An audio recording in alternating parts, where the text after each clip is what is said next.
Fala galera, meu nome é Davi Caldas, você está no Intelectus Podcast, o seu podcast de teologia, libertarianismo, anarcocapitalismo e assuntos afins. Esse é o episódio de número 21 e hoje nós vamos conversar um pouco sobre como o Decálogo, os 10 mandamentos, são contrários ao conceito de Estado. Antes de mais nada, você já sabe, se você estiver ouvindo esse podcast no YouTube, não deixe de curtir, comentar, compartilhar o vídeo, se inscrever no canal caso não seja inscrito e ativar o sininho de notificações para não perder as nossas atualizações.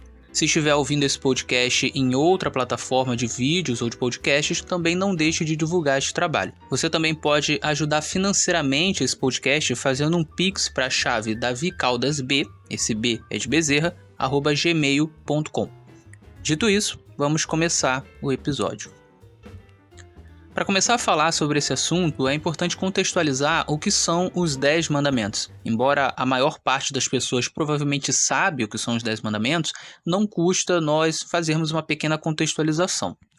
Muito bem, o povo hebreu, que estava escravo no Egito havia cerca de 400 anos, é liberto por Deus, através do seu servo Moisés, e após atravessar o Mar Vermelho, rumam em direção à terra de Canaã.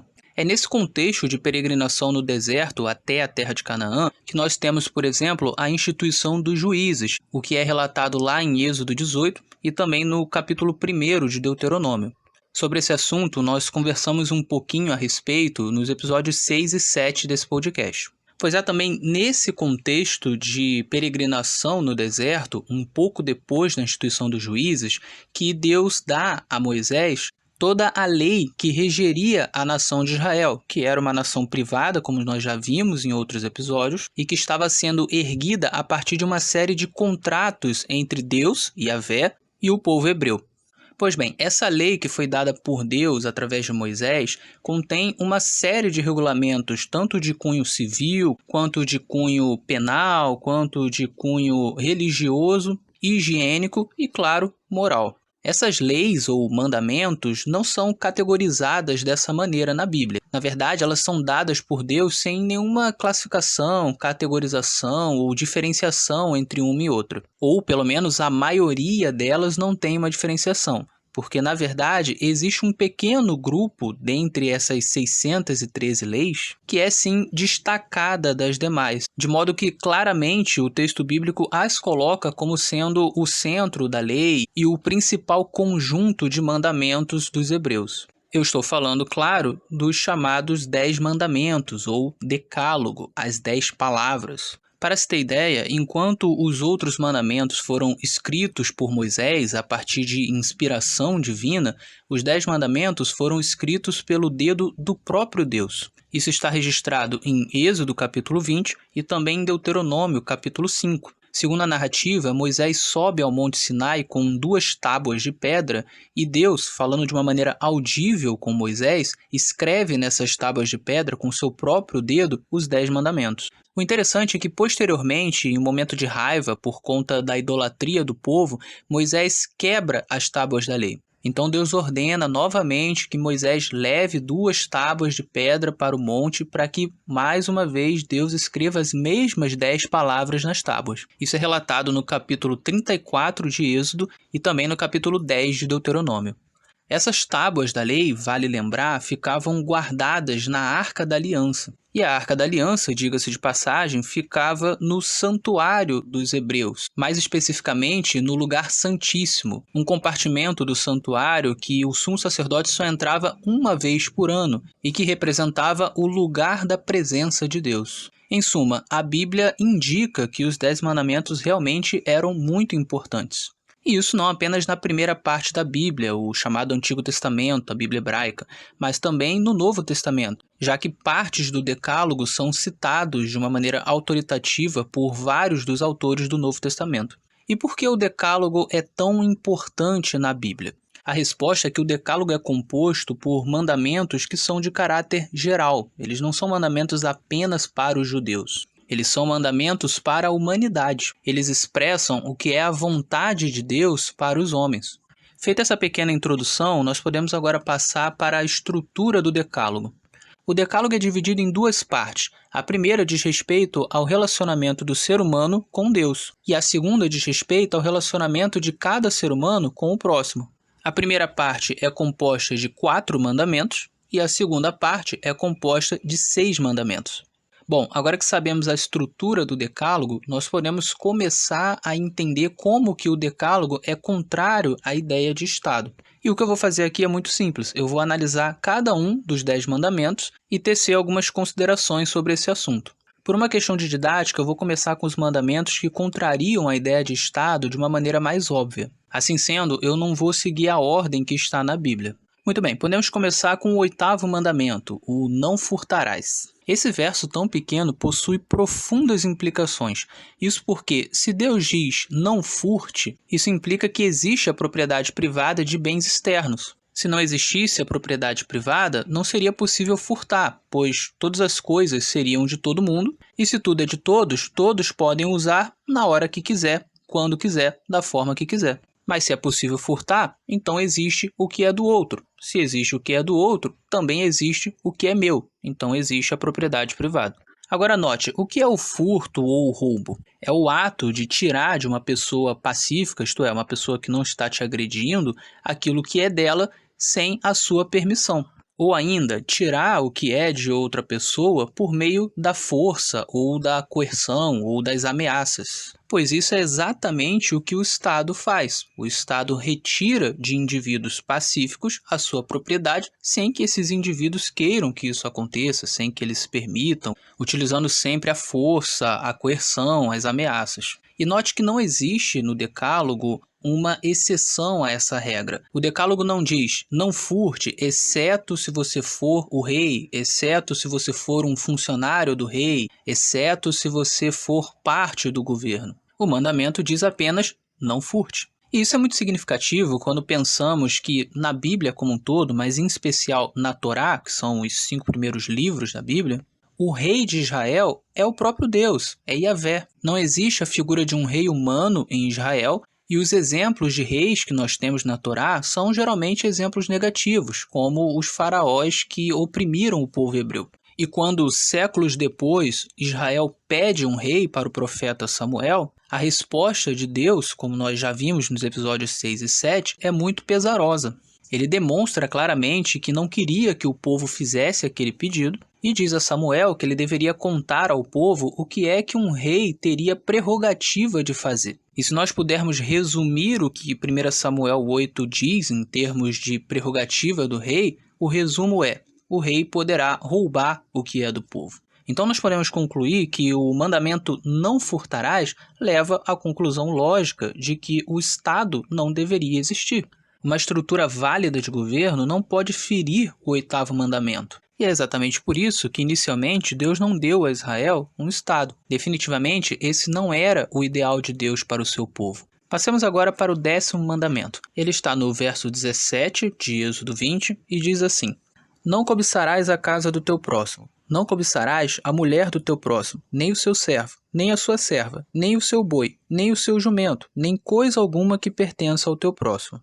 Aqui também fica claro que existe a propriedade privada, mas esse mandamento vai mais longe, porque ele demonstra que para Deus não é suficiente que nós não violemos a propriedade do próximo. Ele requer de nós que nós não cobicemos a propriedade do próximo. Isso é interessante porque o Estado é uma instituição que estimula o ser humano a cobiçar aquilo que é do próximo. Isso acontece, por exemplo, com os governantes, que cobiçam aquilo que é do povo, com os amigos e os familiares dos governantes, com aqueles que desejam um cargo no Estado para serem sustentados pelo povo, com empresas e indivíduos que querem ser beneficiadas pelo Estado em detrimento dos outros, com os partidos políticos e os próprios indivíduos políticos lutando pelo poder, e claro, com discursos ideológicos como a luta de classes e a redistribuição de renda. Em todos esses casos, o estímulo institucional é que se olhe para as propriedades dos outros como algo que o Estado pode desejar e pode ter.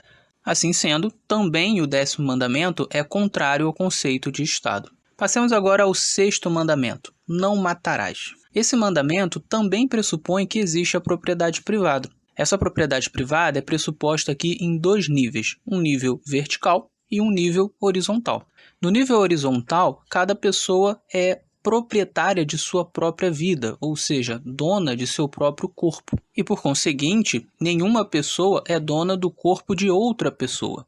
Assim, tirar a vida deliberadamente de outro ser humano seria uma violação de propriedade. Um ponto importante aqui é que a palavra hebraica usada nesse texto para matar é melhor traduzida como assassinar. Na verdade, o mandamento não está dizendo que não se pode matar uma pessoa em nenhuma circunstância, mas sim que não se pode assassinar uma pessoa. Em outras palavras, não podemos matar alguém de maneira premeditada ou por motivo torpe ou por vingança pessoal. A Bíblia, no entanto, indica em vários outros textos que Deus outorga o direito de matar outras pessoas em algumas circunstâncias específicas, como, por exemplo, por legítima defesa. É o que o texto de Êxodo 22:2, por exemplo, afirma. Podemos ler: se um ladrão for achado arrombando uma casa e, sendo ferido, morrer, quem o feriu não será culpado de sangue. Além desse e de outros textos, existem muitas passagens na Bíblia que mostram o povo hebreu resistindo a ataques de inimigos e matando por legítima defesa. E em nenhum momento isso é condenado por Deus. Os termos hebraicos para esse tipo de morte não são o mesmo termo hebraico utilizado no mandamento não matarás. Outra circunstância em que Deus outorga o direito de matar outras pessoas é quando um crime deve ser punido com a pena de morte. Mas enfim, esse não é o assunto do podcast, eu apenas quis deixar claro que o mandamento não matarás, na verdade, é melhor traduzido como não assassinarás. Prosseguindo, nós falamos sobre a propriedade privada no nível horizontal, ou seja, na relação entre seres humanos, mas existe a propriedade no nível vertical. Nesse nível, o que temos é que Deus é dono de todas as coisas e de todas as pessoas. Isso porque Ele é o Criador de tudo. Assim sendo, não podemos assassinar outras pessoas não apenas porque elas são donas de si mesmas, em um sentido horizontal, mas porque Deus é dono de todas as pessoas no sentido vertical. Quando eu mato alguém, exceto por legítima defesa ou por qualquer outra concessão divina, eu estou violando uma propriedade de Deus. E cabe lembrar que essa propriedade de Deus, o ser humano, é colocada por ele como sendo a sua imagem e semelhança, ou seja, é uma propriedade muito valiosa. A implicação disso em relação ao Estado é interessante. Em primeiro lugar, de uma maneira mais óbvia, os estados não estão autorizados a assassinar pessoas. O máximo que governos poderiam fazer é aplicar a pena capital a determinados crimes. E como nós já vimos no episódio número 7, essa aplicação da pena capital também é limitada. De maneira geral, a aplicação da pena capital só pode ocorrer em proporção ao crime que foi cometido. E questões religiosas, bem como ofensas a Deus, não podem ser consideradas crimes, já que versam sobre uma relação do homem com Deus e não do homem com outro homem. Dito de outra forma, se eu cometo uma ofensa a Deus, isso é problema meu com Deus e não meu com outros homens. No máximo, se eu pertenço a uma comunidade religiosa, eu posso ser expulso dela por não cumprir determinadas regras, mas não poderei ser considerado um criminoso. Em suma, essa é a regra geral e o único motivo pelo qual em Israel existiam penas capitais para questões religiosas e questões de ofensa a Deus era porque o próprio Deus havia autorizado que isso acontecesse. E como nós vimos também no episódio 7, existiam evidências suficientes para acreditar que realmente Deus havia deixado essas regras. E sendo ele o dono de tudo e todos, ele pode dar essas autorizações. Não obstante, quando não há esse tipo de evidência gigantesca de que Deus deixou determinadas regras em uma comunidade, então vale a regra geral. Em suma, o Estado que arroga para si a autoridade de assassinar pessoas está não apenas violando o sexto mandamento, mas se colocando na posição do próprio Deus. Bom, essa, como eu disse, é a implicação mais óbvia. Porém, existe uma implicação menos óbvia. Note, mesmo os estados que não praticam a pena capital e que, além disso, possuem certos parâmetros legais e certas estruturas que impedem que um governante possa matar qualquer pessoa por mero capricho, ainda assim, o poder de assassinar pessoas legalmente ainda existe. Eu explico. O Estado tem o poder de criar qualquer regra arbitrária que ele queira e impor essa regra como lei a todas as pessoas, independentemente delas gostarem disso ou não. Assim, é perfeitamente possível que um Estado obrigue uma pessoa a fazer algo que ela não quer e que viola o seu direito natural, ou ainda de proibir que uma pessoa faça algo que ela quer e que está dentro do seu direito natural. Esse tipo de atitude do Estado, evidentemente, é ilegítima. E do ponto de vista do direito natural, seria absolutamente legítimo que um cidadão se recusasse a obedecer o Estado em uma dessas regras arbitrárias. Contudo, se um cidadão resolve fazer isso, o que vai acontecer é que o Estado começará a aplicar sanções a esse cidadão. E na medida em que essas sanções forem aplicadas e o cidadão continuar resistindo ao Estado, a força coercitiva do Estado contra o cidadão irá escalar. E se o cidadão ainda assim continuar resistindo ao Estado, em algum momento o Estado usará a força bruta contra esse cidadão. Neste momento, se o cidadão ainda assim resistir, inclusive usando a força para a legítima defesa, o Estado acabará matando esse indivíduo. Em outras palavras, a consequência última de não respeitar regras arbitrárias do Estado é ser assassinado por ele. O mandamento "não assassinarás", portanto, é absolutamente contrário ao conceito de Estado. Não pode haver uma instituição que tem autoridade para impor regras arbitrárias e, como consequência última de um processo de sanções contra aqueles que resistem a essas regras arbitrárias, acabar assassinando essas pessoas. Além do mais, se o mandamento "não assassinarás" pressupõe que Deus é dono de todas as pessoas, então necessariamente não pode haver uma instituição com autoridade para criar regras que vão além das leis naturais. As leis naturais podem ser impostas porque são eternas e procedem do próprio Deus. Mas outras regras não podem ser impostas, elas precisam ser acordadas, aceitas em contrato pelas pessoas, a fim de que possam ser impostas dentro das cláusulas de um contrato. Qualquer instituição ou pessoa que se arrogue a impor regras como se fossem leis naturais está se colocando como sendo dono das próprias pessoas, das vidas das pessoas. Está brincando de ser Deus. Passemos agora ao 9º mandamento. Não dirás falso testemunho contra o seu próximo. Esse mandamento está se referindo ao falso testemunho em um tribunal, ou seja, é proibido que uma pessoa diga uma mentira, faça uma falsa acusação contra outra pessoa. O que isso tem a ver com propriedade privada? Muita coisa. Quando nós acusamos falsamente outra pessoa, a intenção dessa falsa acusação é causar um dano a essa pessoa. Esse dano pode ser tanto aos seus bens materiais quanto ao seu próprio corpo. Afinal de contas, se essa pessoa for considerada culpada, ela terá que pagar uma multa ou ser presa ou sofrer algum tipo de dano ao seu corpo ou ao seu patrimônio. Ou seja, o falso testemunho é uma espécie de violação de propriedade indireta.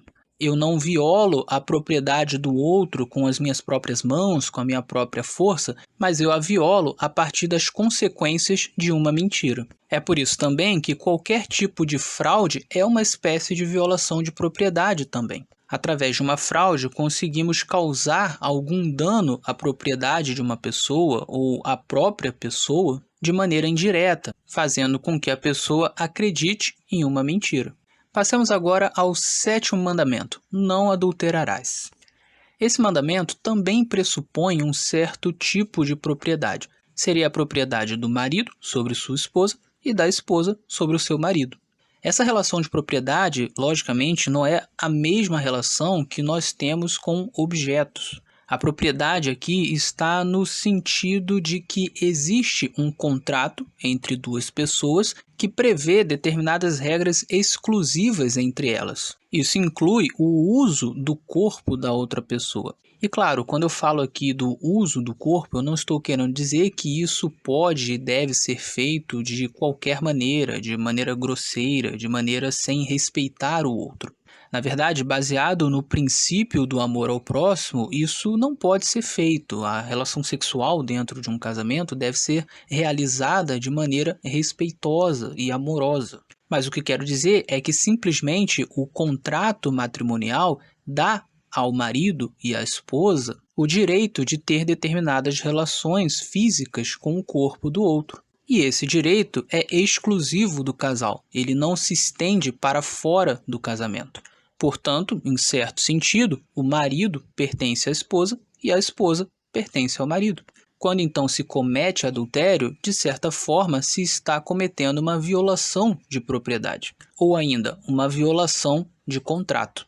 Uma das implicações desse mandamento é justamente a ideia de que os contratos não devem ser violados. Se há um acordo entre duas pessoas ou duas instituições, um terceiro não deve violar ou atrapalhar esse acordo. Outra implicação é que, para termos determinadas prerrogativas, determinados direitos em uma dada relação, é preciso que haja um acordo, que haja um contrato, e esse contrato precisa ser livremente consentido. O Estado, no entanto, falha em todos esses aspectos, porque ele não apenas se intromete nos acordos alheios, como impõe regras sobre todas as pessoas sem ser por meio de um contrato, a partir meramente do seu arbítrio. Passemos agora ao 5º mandamento. Ele diz: honra teu pai e tua mãe, para que se prolonguem os teus dias na terra que o Senhor, teu Deus, te dá. Semelhantemente ao mandamento não adulterarás, esse mandamento de honrar pai e mãe lida com uma espécie de propriedade. Não a propriedade que temos de objetos, mas a relação de exclusividade que temos com determinadas pessoas. Os direitos e deveres que uma pessoa terá em relação ao seu próprio pai e à sua própria mãe serão diferentes dos direitos e deveres que essa mesma pessoa terá em relação aos pais de outros indivíduos. E isso também acontece em outras relações, como entre irmãos, entre amigos, entre netos e avós, entre tios e sobrinhos, e por aí vai. E dentro da lógica bíblica, nós devemos dar importância prioritária àqueles que são mais chegados, em especial os da própria casa, os da própria família. Isso se inicia, evidentemente, com os próprios pais. Outro ponto interessante desse texto é que a ideia de que nós teremos uma vida mais longa se honrarmos o nosso pai está muito ligada a uma questão prática. Na época, não existia previdência social. Isso é algo muito recente na história humana. Assim, quem cuidava dos pais quando eram velhos e não podiam mais trabalhar eram os seus próprios filhos. O que o mandamento está dizendo, então, é que se nós cuidarmos dos nossos pais, isso será um exemplo para os nossos filhos. Assim, quando nós estivermos velhos, os nossos filhos também cuidarão de nós. E isso fará com que nós tenhamos uma longa vida na Terra. Curiosamente, isso é absolutamente contrário àquilo que o Estado moderno tem pregado. Cada vez mais o Estado moderno tem tomado para si a função de cuidar dos nossos pais, dos nossos velhos e também dos nossos filhos. Na verdade, o Estado quer que nós terceirizemos todas as nossas responsabilidades. É ele que deve cuidar da nossa casa, da nossa vida, da nossa família, da nossa saúde, da nossa educação, da nossa segurança e tudo mais. E é assim que nós vamos nos tornando cada vez mais isolados, cada vez mais atomistas, cada vez mais inaptos socialmente, cada vez menos dependentes da nossa família, cada vez mais dependentes do Estado, cada vez menos dispostos a ajudar aqueles que estão próximos de nós, inclusive nossa família, e cada vez mais enxergando o próprio Estado como se fosse o nosso pai e a nossa mãe. O mandamento da honra aos pais pressupõe a relevância da família, a relevância desse primeiro e pequeno núcleo em nossas vidas. E isso, claro, desnuda o Estado, porque no momento em que valorizamos a nossa família e percebemos que esse é o primeiro e mais importante núcleo das nossas vidas, o Estado perde um tanto da sua importância. Muito bem, nós analisamos os 6 mandamentos da segunda parte do Decálogo, que são mandamentos que lidam com a relação entre os seres humanos. Restam agora os 4 mandamentos da primeira parte do Decálogo, aqueles mandamentos que lidam com a relação do homem com Deus. Estes eu vou fazer na ordem que está na Bíblia. O primeiro mandamento diz: não terás outros deuses diante de mim. Esse mandamento se segue do preâmbulo do Decálogo, que diz o seguinte: eu sou o Senhor, teu Deus, que te tirei da terra do Egito, da casa da servidão. Note que Deus inicia o Decálogo dizendo que ele é o libertador. Ele tira Israel da casa da servidão, do lugar onde o Estado egípcio, por meio do faraó, oprimia os hebreus. Ou seja, o Decálogo já se inicia com um tom libertador, com um tom antiestatista, com um tom libertário. Então, o primeiro mandamento reforça a propriedade de Deus sobre todas as pessoas e todas as coisas. Ele não aceita que outros deuses sejam adorados porque esses outros deuses não criaram nada. Esses deuses são falsos, eles não existem. Mais que isso, esses deuses, na verdade, são divinizações daquilo que foi criado, como o sol, a lua, o mar, o vento. Deus então se coloca aqui como infinitamente superior a tudo que ele criou.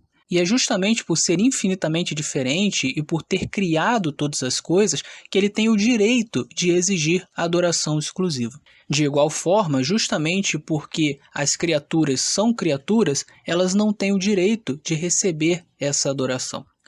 O segundo mandamento vai na mesma linha. Ali se proíbe que sejam feitas imagens de esculturas para serem adoradas. Mais uma vez aqui, Deus se coloca como Criador e como diferente das suas criaturas. Note que a adoração de objetos subverte a lógica da propriedade privada, pois passa por cima das regras do proprietário e exalta as regras das criaturas. Curiosamente, é exatamente isso que o Estado faz. Exalta as suas próprias regras, regras de criaturas, enquanto fere as regras de Deus. O terceiro mandamento diz que nós não devemos tomar o nome de Deus em vão. Esse mandamento pode ser interpretado de duas formas. A primeira tem a ver com o contexto histórico. Nas religiões antigas, muitas pessoas tinham por hábito usar o nome de seu Deus para manipular esse Deus ou barganhar com ele. Em outras palavras, o nome aqui de Deus é utilizado apenas para benefício pessoal e muitas vezes um benefício pessoal escuso. Assim, a ideia do mandamento é impedir que o nome de Deus, o Deus verdadeiro, Yahvé, seja utilizado dessa forma. Deus está dizendo aqui que ele não é manipulável e que não se pode barganhar com ele. A relação com Deus e o seu nome deve ser uma relação de amor e não uma relação interesseira e egoísta. Uma segunda interpretação possível tem a ver com a própria vida que a pessoa leva. Se alguém se diz seguidor de Yahvé e faz orações a Yahvé e fala sobre Yahvé, mas na prática não procura viver uma vida agradável a Yahvé, não segue as regras de Yahvé, então essa pessoa está tomando em vão o nome de Yahvé. As duas interpretações são complementares, talvez as duas sejam verdadeiras, e em todo caso o que o mandamento está fazendo é determinar a forma correta de se utilizar o nome de Deus. Isso, mais uma vez, expressa a propriedade privada. Se o nome pertence a Deus, ele tem todo o direito de determinar as regras para se utilizar o seu próprio nome. É claro, uma pessoa não teria esse poder. Ninguém pode determinar como será utilizado o seu próprio nome, porque isso são apenas palavras. E ninguém comete um crime, uma violação de propriedade ao utilizar um nome de uma maneira diferente do que outras pessoas gostam. No entanto, quando se trata de Deus, o dono de tudo e todos, até mesmo as regras sobre como utilizar o seu nome podem ser impostas por ele. Finalmente, nós temos o quarto mandamento, que é o mandamento do sábado. Ele diz o seguinte: lembra-te do dia de sábado para o santificar. 6 dias trabalharás e farás toda a tua obra, mas o 7º dia é o sábado do Senhor, teu Deus. Não farás nenhum trabalho, nem tu, nem o teu filho, nem a tua filha, nem o teu servo, nem a tua serva, nem o teu animal, nem o forasteiro das tuas portas para dentro. Porque em 6 dias fez o Senhor os céus, e a terra, e o mar, e tudo o que neles há, e ao 7º dia descansou. Por isso o Senhor abençoou o dia de sábado e o santificou. Neste mandamento, de uma maneira até mais clara que os outros, Deus se coloca como sendo superior a tudo e todos justamente por ser o Criador do mundo. E o símbolo que ele escolhe para enfatizar esse fato para todos não poderia ser melhor. Ao escolher um dia específico para ser seu, Deus se coloca como acima de todos os falsos deuses. Isso porque a maioria dos deuses eram soberanos apenas sobre determinados territórios ou sobre determinados fenômenos naturais. Mas Yahvé, o Deus Criador, ao escolher um dia específico para si, se coloca como dono do tempo. E uma vez que o tempo chega em todos os lugares, automaticamente Deus está se colocando aqui como dono de todos os lugares. Além disso, evidentemente, o sábado também vai chegar em todos os lugares, o que indica que o mandamento de Deus chega em todos os lugares e, portanto, é válido em todos os lugares. Além disso, ao escolher um dia específico para si, Deus se coloca acima, inclusive, dos seres humanos. Ele não deixa os homens escolherem o dia que será abençoado e santificado e especial para Yahvé. Ele não deixa que os homens escolham qual dia simbolizará o Deus Criador. Ele mesmo, em sua soberania, escolhe um dia para si. E mais uma vez, obviamente, isso está ligado à propriedade privada. Deus aqui possui um dia especial e nenhum homem tem autoridade para mudar isso. Uma das implicações que podemos tirar desses 4 mandamentos é que nenhum Estado tem autoridade para passar por cima desses mandamentos. Isso significa que governos não têm e não podem ter poder para impor qualquer questão religiosa. Uma segunda implicação é que esses mandamentos também não podem ser impostos às pessoas por meio do governo. Isso porque esses 4 mandamentos fazem parte da relação do homem com Deus.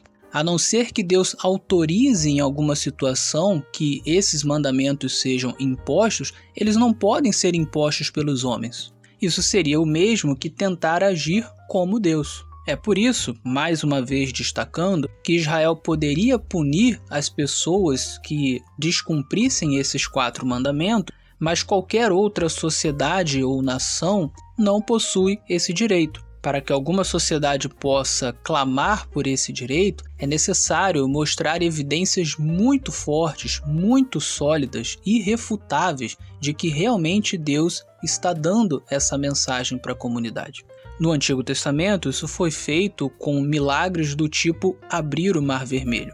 Então, a não ser que uma comunidade seja capaz de mostrar milagres desse nível, segue proibido impor esses 4 mandamentos como sendo lei civil para as pessoas. Esses 4 mandamentos podem, no máximo, ser impostos como regras internas de uma associação religiosa. E a punição para o descumprimento dessas regras não pode ser tão rígida quanto a punição para um crime. Muito bem, terminamos a nossa análise do Decálogo por aqui. A nossa conclusão é que os 10 mandamentos são absolutamente contrários à ideia de um Estado. E se isso é fato, é razoável que o restante da Bíblia também seja contrário ao Estado. Nos próximos episódios, portanto, dando prosseguimento a essa linha de raciocínio, vamos analisar como que Jesus era contrário ao conceito de Estado, como que Romanos 13 não é uma defesa do Estado, como muitos defendem, e como que o Apocalipse é um livro extremamente anti-estatista. Muito bem, eu vou ficando por aqui, espero que o ouvinte tenha apreciado o episódio, fique com Deus e até o nosso próximo encontro.